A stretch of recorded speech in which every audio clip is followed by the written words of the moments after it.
Well, hello everybody. Welcome to Monday, or as the smart people like to call it, it's Pie Day. And MJ was like, "What's the thing on my shirt?" So, I For my defense, I'm looking at all three of us, because that's how we do our display. And no joke, the screen I'm looking at of Dan is like 2 inches by 1 inch. So you're probably viewing on a bigger screen, and you can tell what the shirt is. To me, it's just like 2 elephant ears and a tusk. Okay, fair enough. Okay, now I can see it. I can see the elephant ears. Elephant ears in the trunk. Yeah. Now I now see that. Now I don't see Pie or Superman anymore. I now see elephant ears and trunk. So you're Pie Man.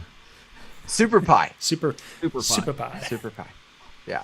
No, and so, of course, for those of you that are just like, I don't get it. Like, so pi is a mathematical symbol, and it stands for a weird long number, and it starts with 3.14. So March 14th every year, mathematicians or people who just like math tend to have a little fun with it. And so, hence, my pie shirt. And because we want everyone to be able to learn just a little bit with our DJNTV shows, Dan is going to explain what pi really means. And go. The circumference of a circle divided by its diameter is equal to the ratio of pi. Dang. See, I knew he knew the. He didn't even hesitate on that. He would know the answer, but yes, it's the ratio. Dang. Yes. I would have said, it's something to do with the circumference of the circle. I don't know anything beyond that. Yeah. It's as far as I would have gotten. It's all right. There's all kinds of weird facts out there, and of course I was reading a bunch of them today, and like there's a world record for reciting the most digits of pi. 70,000 digits. Oh my goodness. It took the guy 10 hours. I think I saw the video, and he was a young guy, and he was kind of a savant that can do that. He had to have done something. I mean, just to get. I mean, there's a local kid at one of the schools. The school promoted it. He did like 460, and I was just like, "How far can you quote down?" I can get about 10 digits in. Very nice. That's still impressive for John and I. Yeah, exactly. There might have been a time where I could have gotten beyond the 4, and then go ahead, Dan. I was gonna say NASA only uses 15 digits in their work. So close enough for NASA, right? There you go. Close enough for NASA. It's close a couple more, and I could work at NASA. There we go. So tonight, guys, I want to talk a little bit about. It seems that the pricing debate has been coming back in the DJ industry. We've got a couple of different things going on. First off, you've got new people who are wanting to price themselves. How do I price myself for this type of event or that type of event? It seems like for some DJs, they must not have done many 2021 events, because now they feel like they've been off for a couple of years, and now they're finally booking new shows. And maybe that was it. 2021 might have been the redo of the 2020 events, however it works. But I've seen many asking about that are just not sure how to price things.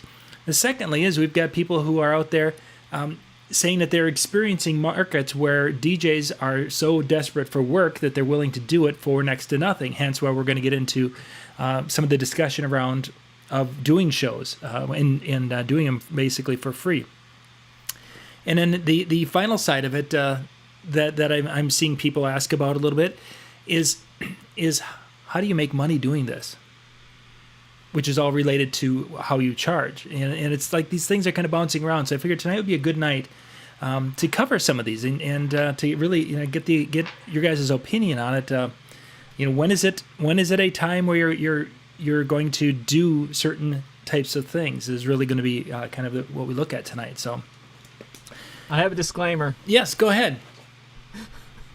My disclaimer is that I have not prepared anything for tonight whatsoever. Well, that's the way I like it, because then you're shooting right from the hip. So let's start in the first spot. One of the common ways when you're first getting started, or even if you're someone like myself who's been doing it so long that you forgot the first years of your life, you're going to have events contacting you, fundraising events, and they're going to talk about doing something for the exposure. We don't have a budget, but both. There's going to be a lot of people there, and you're going to be in front of all these people.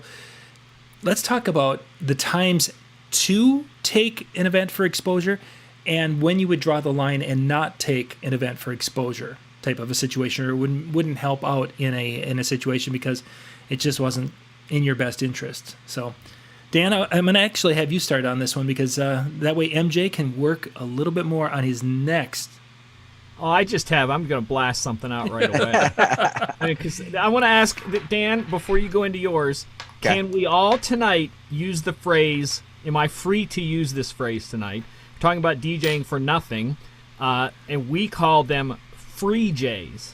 Free Js. Instead of DJ, a DJ that DJs for free is a free J. Am I permitted to abuse that word this evening? Are we going to get into any copyright, infringements? I don't think so. Okay, then I think we're good.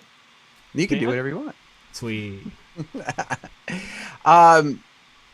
So first off, there's one kind of piece that I want to kind of throw out. There's advice that was given to me a little while ago when it came to donation. All right, so oftentimes you will also, if you don't get a fundraiser group that will reach out with the idea of, hey, donate your time to us because it can be a tax write-off for you. I don't know about where you're living, but in the state of Pennsylvania, at least in central PA where I'm at, that doesn't work. You cannot donate services cannot write them off in that way. It has to be goods, right? And that, well, let me phrase that. My accountant told me I couldn't write it off. No, you're right. That's across the board. That's an IRS thing. You're exactly you get a official, I don't even know what the form is. Like, say you're doing something for American Cancer Society. They will give you a voucher for an amount. That can be used, but it has to be an official voucher from the place stating its worth.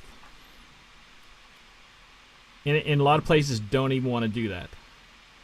And even that becomes a gray area where some accountants don't want to touch that, MJ, because we've talked to a couple of accountants on this, and even at some of the conventions have had accountants come in and talk about it.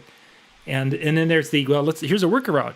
You pay me my normal rate, and then I will give you 3/4 of the money back as a donation, and then I can write off the 3/4 of the money.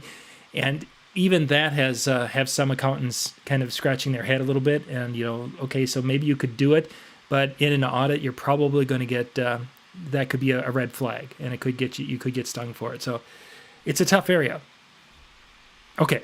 Okay, so to the original question of when you should, my philosophy when it comes to events and it comes to the free pieces is throw out the whole you're going to get exposure, because I can get exposure a lot of different ways, but if it's not the people that I need to reach, if it's not the clientele that I'm looking for, my main thing is weddings and school dances. So if I'm going to be speaking to a bunch of people that don't fit either realm, it's to me, it almost becomes a little bit of a waste of time. Right. Now, what I will say is a good opportunity, and where I usually decide to do is if I have a connection to the organization in some form or fashion, then or I believe in their cause. And that could be because I'm tied to it, or I just believe in their cause so much. Then if they hit me up for it, I'm going to do it. So for example, the local school, the district that I actually live in, they do a mini-thon. Now, for those of you that are familiar with thon, it is a thing that Penn State does. I'm sure there's other schools that do it as well. I'm familiar with that because of being local. And they dance all night and they raise a bunch of money, and it's all that goes to basically kids with cancer. And so I believe in that philosophy. It's done on a Friday night. I don't usually DJ anything on a Friday night, or very rarely. It's always done in for me, it was just actually this past Friday. So again, it was like the beginning of the March, not really having anything even on that Saturday. So it really kind of frees it up. I do a few hours. I make good with the school. I'm also in the good graces with the school, and it's turned into some events from the school. Nice. So school is my target. It's an organization that I believe in. And so for me, it becomes a quick no-brainer. I've had other ones who are doing like 5K walks and runs, and I've never even heard of their organization or what they're really raising the money for. I'm sorry. I really appreciate what you're doing, but I'm not available that day. So that's where I kind of draw the line for those fundraiser type of events. And I think one of the key points is that there's one that you're passionate about, and that if you feel it's important enough that you would do, and even if there wasn't much of a return, you probably would still feel satisfied doing it. Mm-hmm. And I think go ahead. I was going to say, when I started doing it, it wasn't about the return at that point. Like, there was kind of the idea, like, this might get me my foot in the door with the school, but in the same respect, it was also kind of one of those things. I'm like, you know what? I know. So, for example, our babysitter was one of the girls that was like on the team organization or the school organization, and so she was the one that kind of said, "Hey, would you be willing to do this?" And so it was never really kind of one of those things that, "Oh, you do this, I'm going to get your prom next." No, like, it was just, again, one of those opportunities to just give back to my local community as they raised money for something bigger. Mm-hmm. I was going to say, Dan, you have an event coming up that's kind of that way, that you put more than just your DJ time into. Yeah. So every year and I've talked about this with some of you guys, so that if you've followed the show for a while, my wife and I, and through my company, we do what they call an adult prom, and we title it A Dance for 65 Roses. The entire night is done as a fundraiser for the Cystic Fibrosis Foundation. Friends of mine started up in Erie. We took the idea and we've been running with it locally.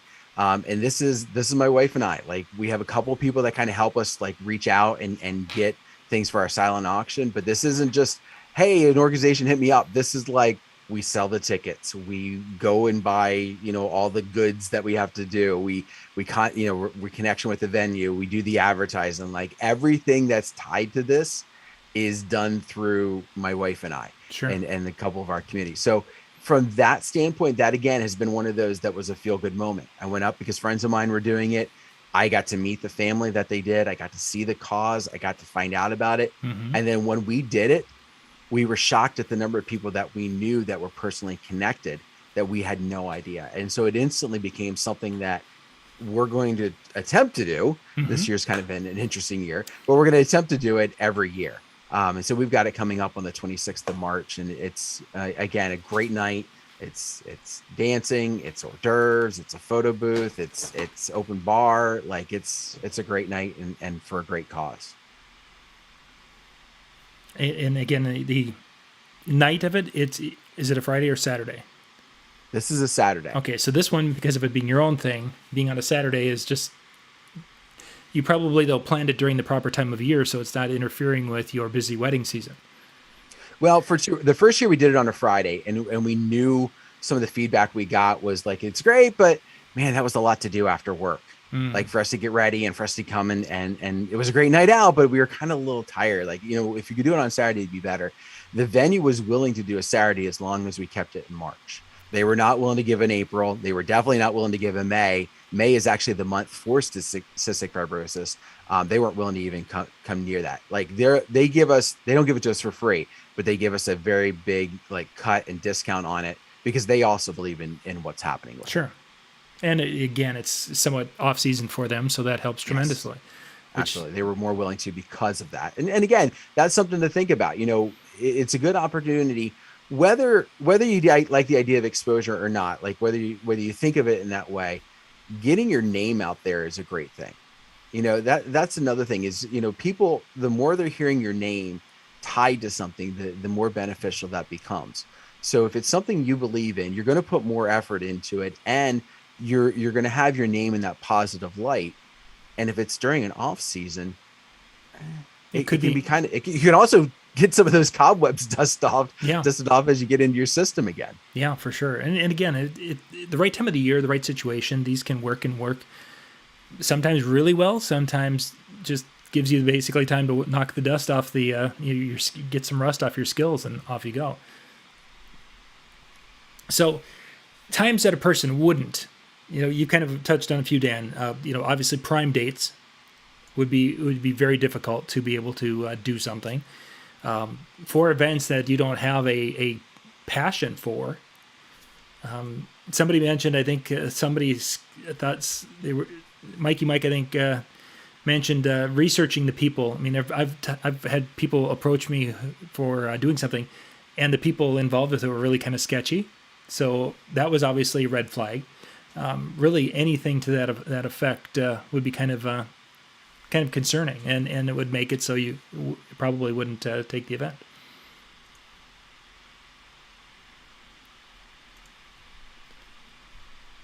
Okay.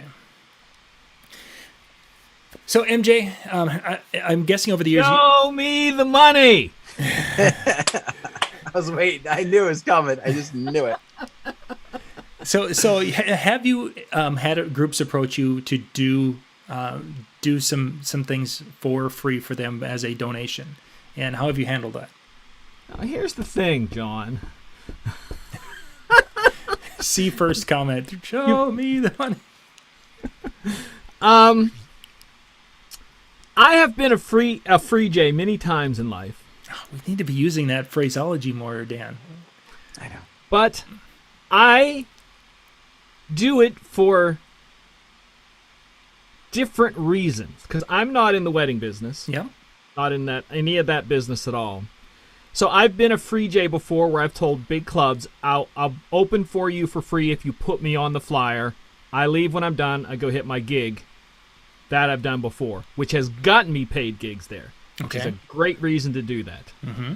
I'll always say that if you want me to DJ Top 40 or anything like that, you're going to have to pay me. But if I get to DJ EDM to an EDM crowd, I will pay you. Like, no joke. There is nothing better to me than drop music I love to a crowd I love. So, is that a free J or a pay-to-play J? That's a good question. You're kind of crossing lines there for surely. I have done volunteer days for organizations. I used to hold them only to Sundays, where it's like if your event's on a Sunday, I will help out on that. But if it's a Friday, Saturday, stuff like that, I don't do, because that's my day to make. That's my only income day. Yeah. And even those I've gotten away from because they are just too. What's the word I'm looking for here? Like Dan said, number one, they don't benefit me whatsoever about getting gigs. Yep. Because the whole day, a question will get, do you do weddings? Do you do birthday parties? Do you do this? No. Well, why are you here? Because I'm wanting to help the cause. Yeah, I'm here to help the cause.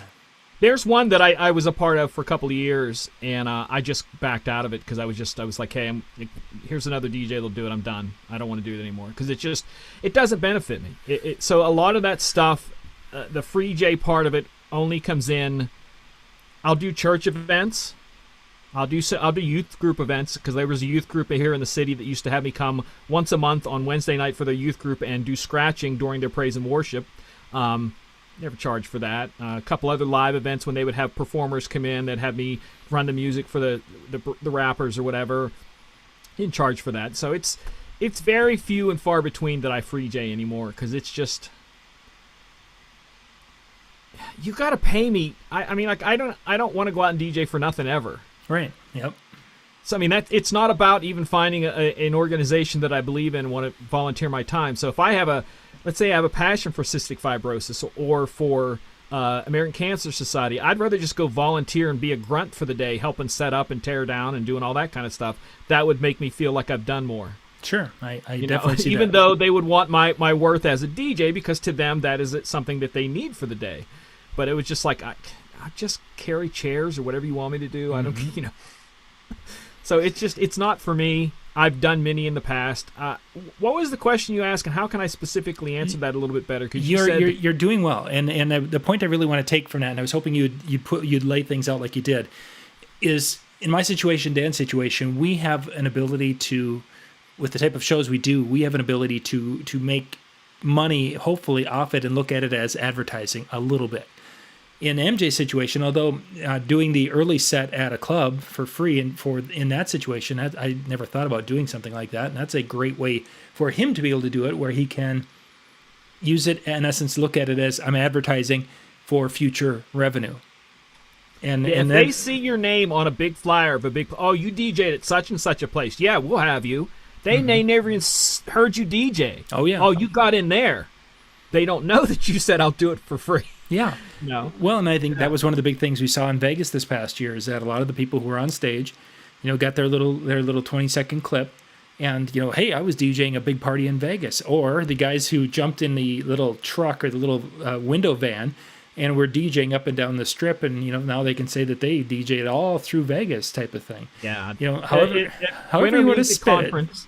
Yeah. Winter Music Conference in Miami. I can't tell you how many people I know that said, I spun at Winter Music Conference. Do you mean you spun on the balcony of your hotel room? Yeah. Well, they assume everybody heard me. No. No. Some did. But your boombox speakers, they didn't carry as far as you thought they carried. Yeah. No. So I think that's a big part of it is, being smart when it comes to that kind of stuff and doing it with within your business model. Here's something to throw at you that's a little odd that you might want to discuss this. So, in the past, I used to DJ both the World of Wheels car show and the Pittsburgh International Auto Show, and they're both the same size. They're in the big giant convention center. They're humongous. Millions of dollars worth of cars are there. World of Wheels is all classic cars, hot rods, American Muscle, stuff like that, custom cars, and the International Auto Show is new cars from the major brand companies. I got so much more interaction from the International Car Show of the new cars than I did from anybody in the World of Wheels group. Only thing I got from that group is people walking by saying, stop playing N music, the N-word music. Yeah. So you have to find your audience, and I learned, well, this is not for me. Mm-hmm. Very quickly, and that's certainly a part of it. You have to kind of figure that out. Like, both of them are the same. It's just a different, you have to find your thing. That's all.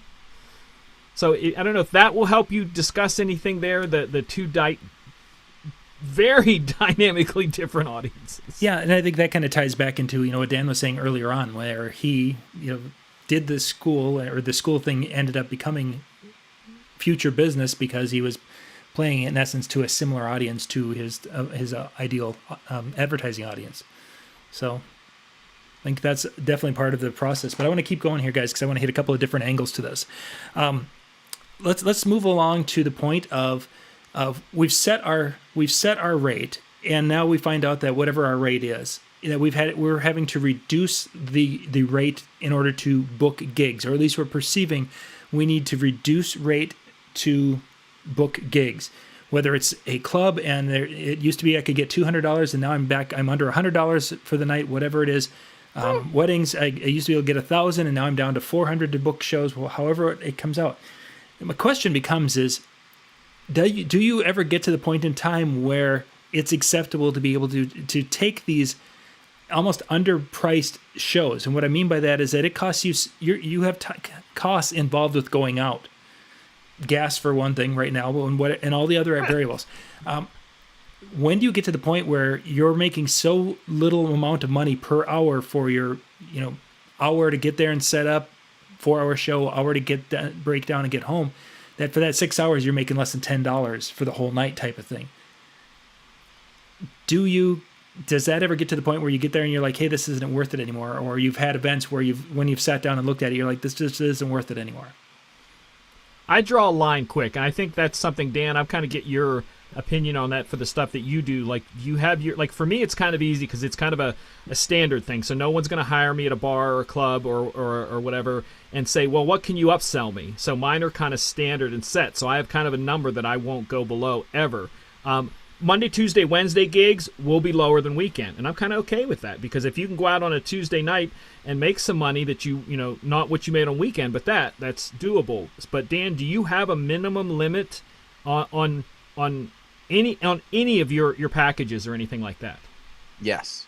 Okay. I shouldn't say I don't discount because I do and I did for the one that was coming up, but it was kind of a weird scenario. So, the situation, and this is, I heard it said, I don't remember how many years ago, if Ed Spencer out of Florida, and he's a brilliant mind in a lot of ways. And one of the things that he said one time was, if you discount yourself, let's say you are a $1,000 DJ and you, whether it's a bridal show or something else, you decide you're going to offer this discount. And instead of $1,000, you're going to do it for $700. You are no longer a $1,000 DJ. You are a $700 DJ. He said, he said, I would rather DJ the event for free than to discount my price. You know, talking like if you're going to go out for a friend or something like that, because the friend's going to talk about what this great deal was.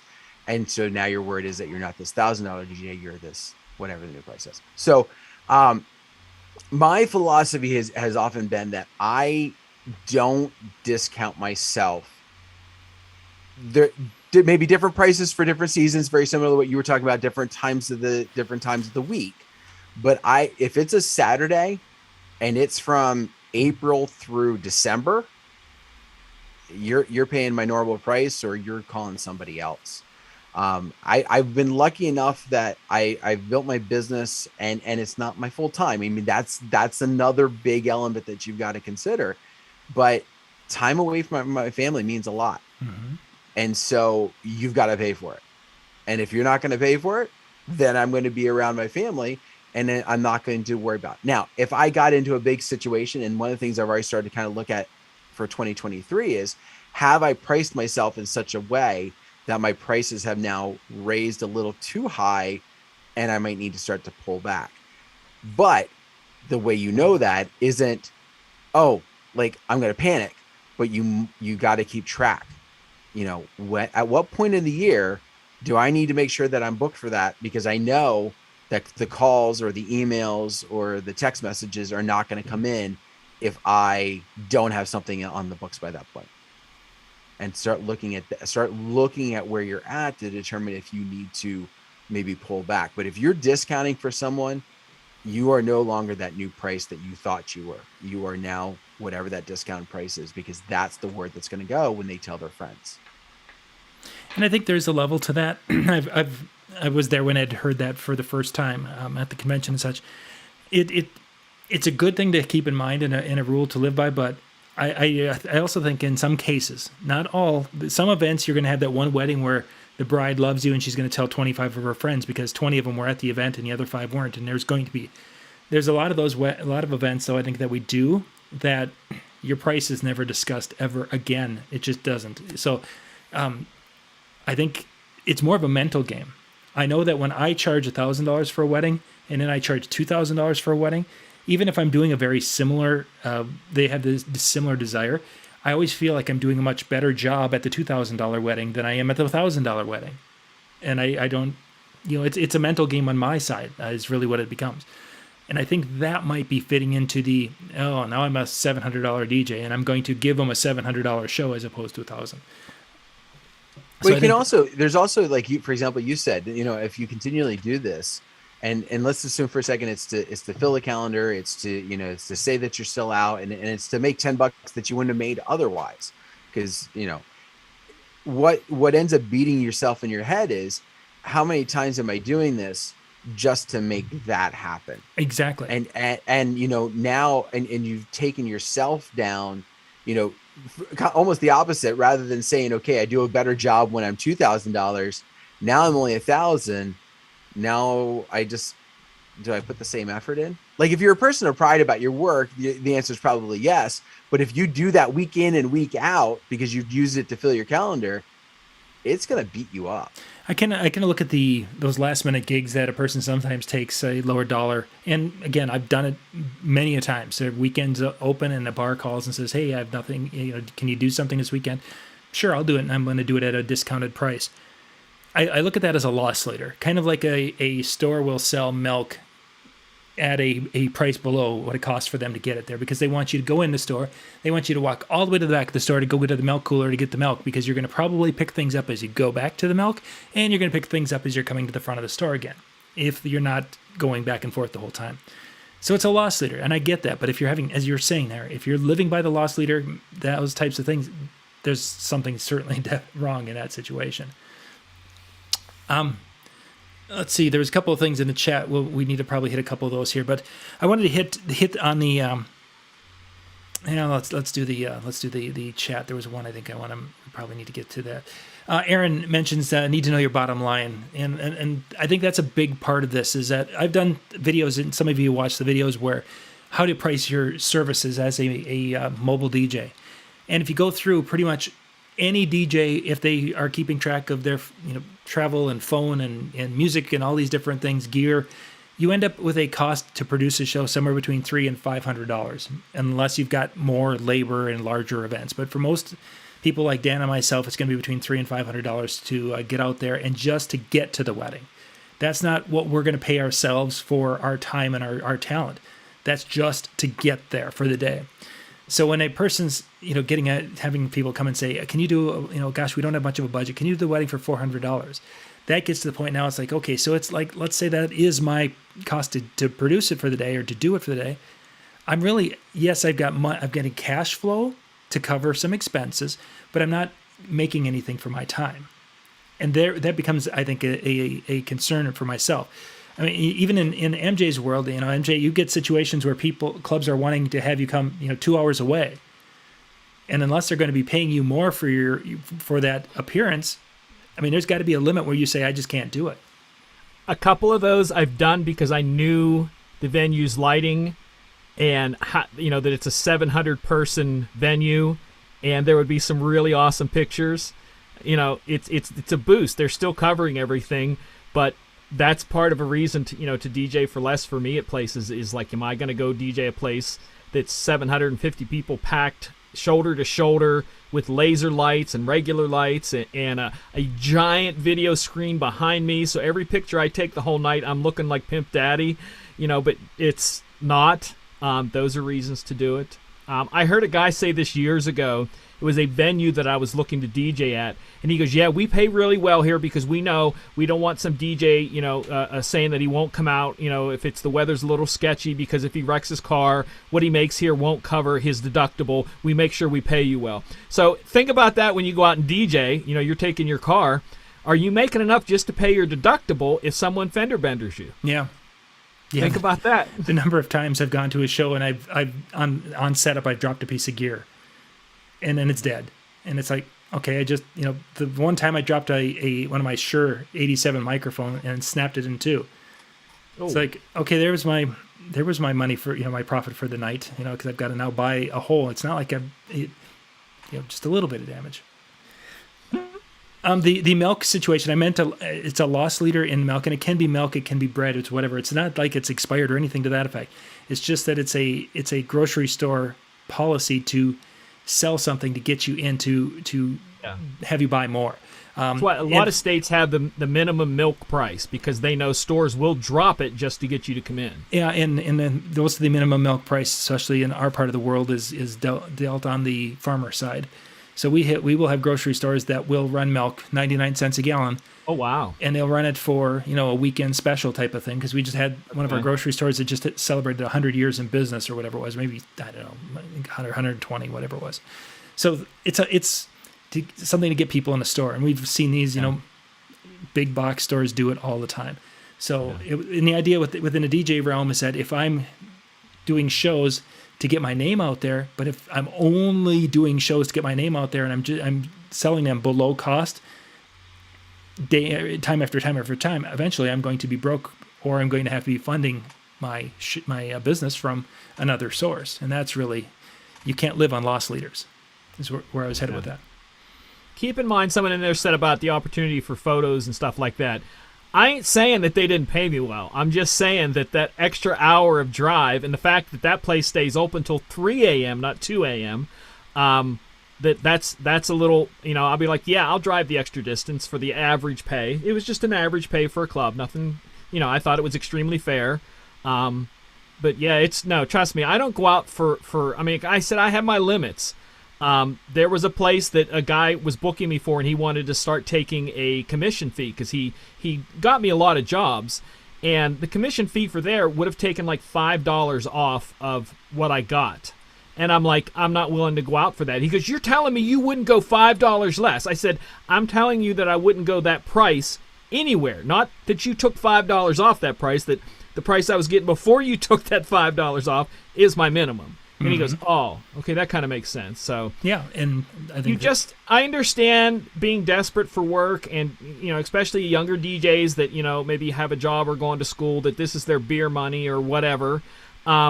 But you get to a point where, business is business. Why we talked about this a couple weeks ago, that you have to remember that the entertainment business is half business. And you have to think of it that way, that it's not just, you can give away samples of your food if you make food, but what if you gave away home meals constantly? It just doesn't benefit you.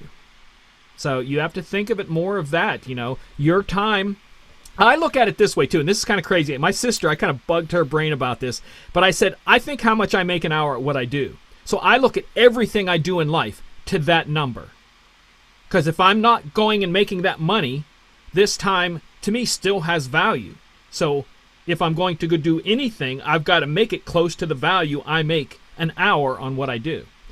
So I'm kind of picky about stuff like that. When you're kind of figuring your value, your hourly rate, what have you, are you incorporating your practice time, the time you spend in your studio doing things that make you better, or are you just looking at the time involved with the Friday event type of thing?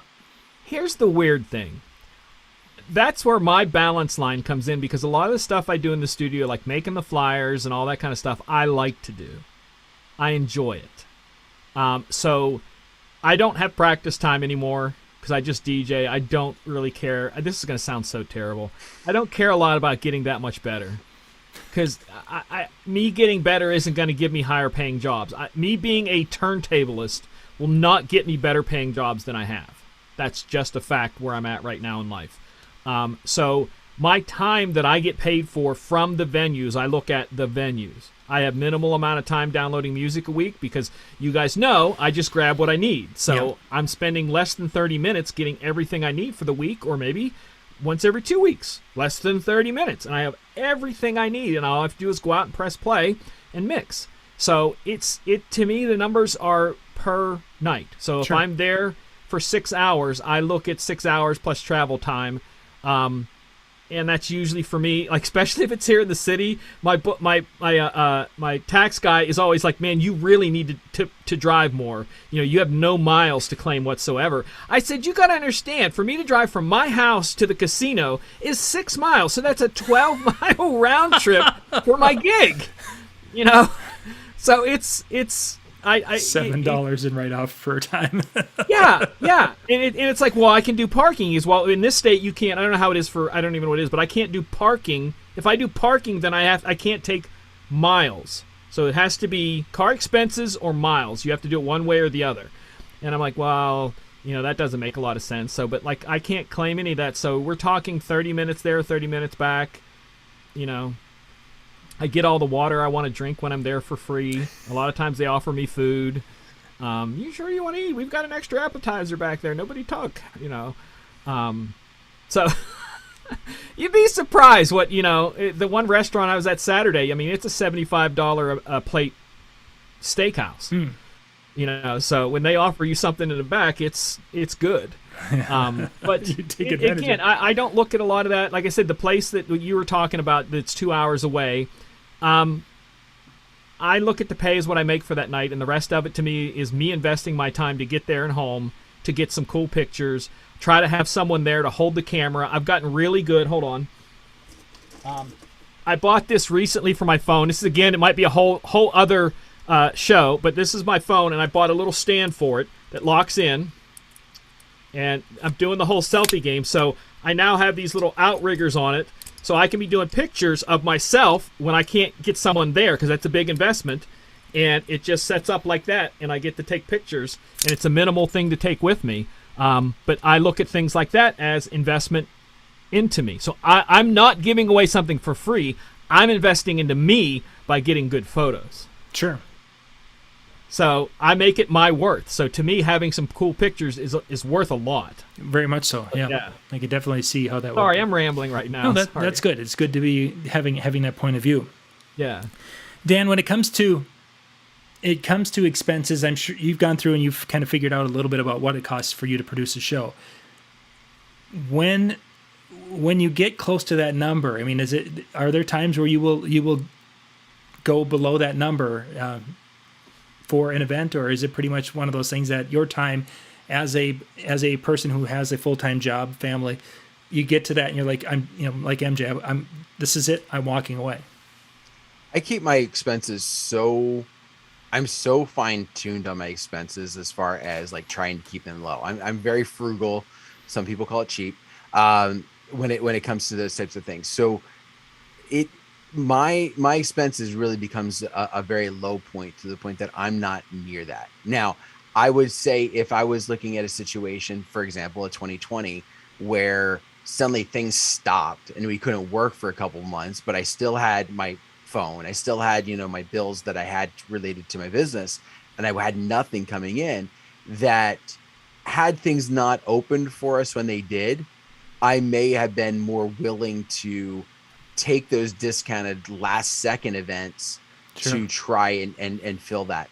But beyond that, I mean, I've really gotten to the point that, and I'm probably off on this, but the expenses that I really consider my hard expenses, 2 weddings, I've covered them for the year. Mm-hmm. So anything beyond that now affords me the luxury of doing extra things, affords me the luxury of going to conventions. I consider that, I budget for that, but if my gigs weren't coming in, I would skip that versus taking a lower price. Sure. I would skip, that's kind of the way I look at it. Excellent. We got a few more minutes, guys. I want to hit one last area.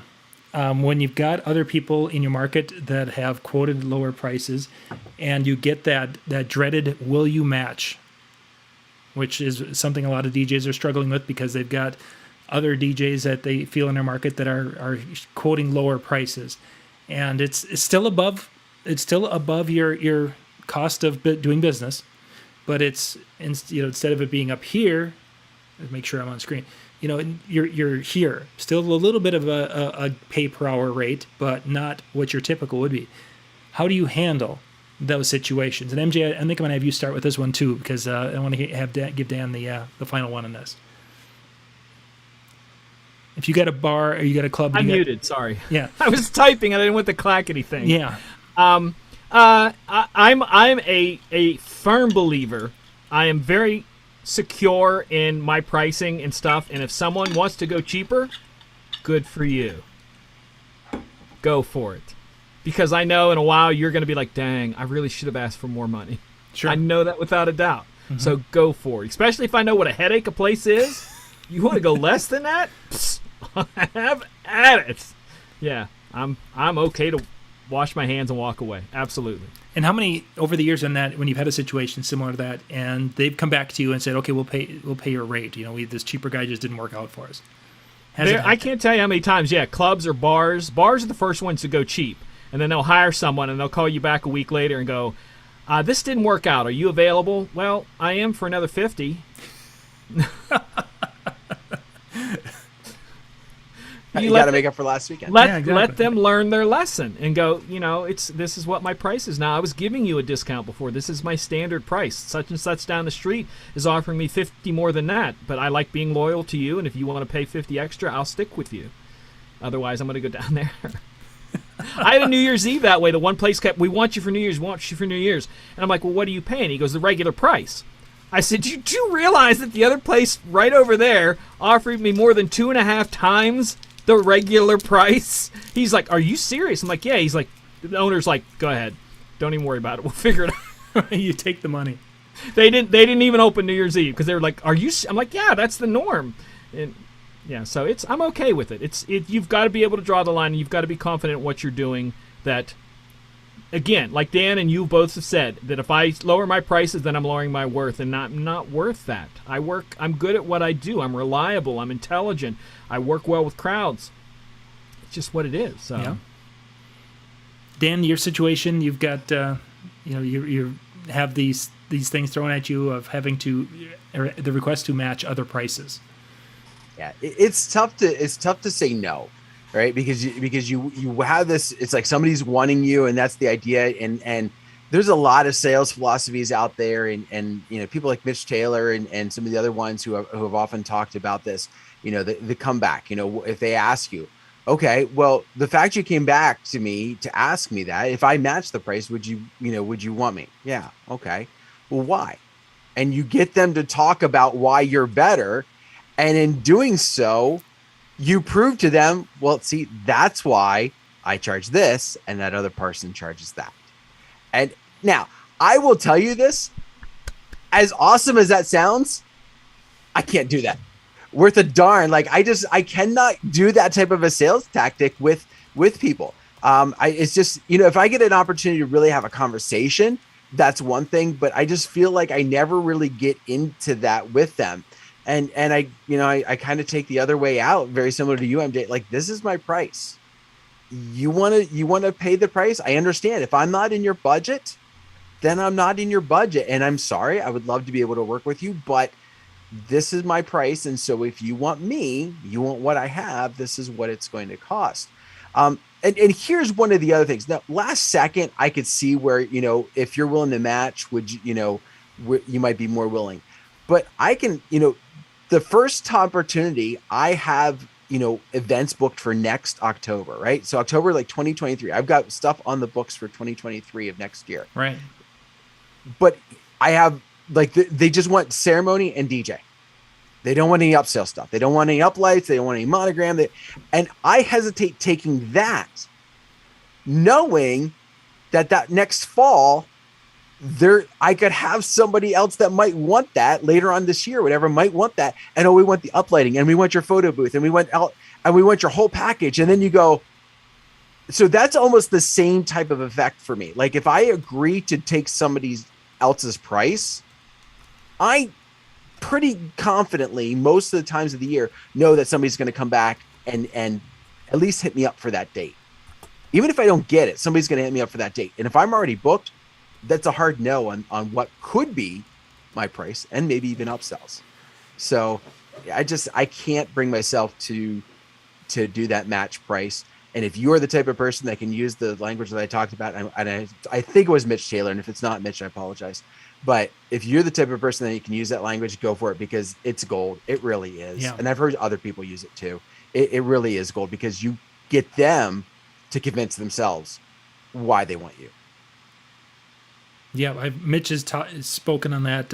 Alan Berg has spoken on that when he's gone into his sales and pricing. So yeah, there's a lot of great content out there, people talking about how to handle that situation. With that being said, there are times as you that I would. Most of the time I would not. And one of the other is, okay, well, what would you like me to take out? That's been one of the kind of semi-passive aggressive things. Or can we, trim whatever. I jump back to the beginning where we were talking about the difference between a $700 DJ and a $1,000 DJ. When I'm doing a $700 show, I feel like I'm giving them a $700 show. If I start taking things out from things or cutting things back, well, we're not looking for this, so we don't need that, and we don't need to pay for it. If I'm not doing what I do and do well, and I feel comfortable with, I'm not going to even give you the value for the $700 show, because I'm going to probably just not be on my game to the level I should be. So well, and think about this when you talk with, and I'm going to use the wedding example because of the wedding market, but when you talk with a couple, one of the questions I often ask them is, what are some things that you've seen at a wedding that you like, right? And they go into that whole ordeal. Or, what is your experience at weddings? And oftentimes, because they're talking to a DJ, they start going to the DJ realm, and we really hated the fact that this DJ did this, or we really liked that this DJ did this. And so it kind of paints some picture. But what you don't know is, the mediocre, the DJ, well, he was good, but, there was just, if I start taking stuff out of what I do, if I start taking stuff away from the things that I use to help my performance be better, just because I need to use it to justify my lower cost, the people that are seeing me at that wedding are not getting the me that I want them to see. Mm-hmm. Right. Very similar to what you said, John, about being like the 700 and feeling like a $700 DJ and playing like a $700 DJ. Even if it's still me giving my, what I can, if I'm not progressing with the things that make my value what it is, then that advertising that I do at a wedding, by demonstrating, demoing at a wedding, it is not the best foot forward. It's not your best product. So why would you want to not put your best foot forward? And you're killing those future referrals, or at least exactly setting that bar lower, so that you're just another DJ who is, running two speakers and two speakers on a stick type of thing. But I get it. It's tough.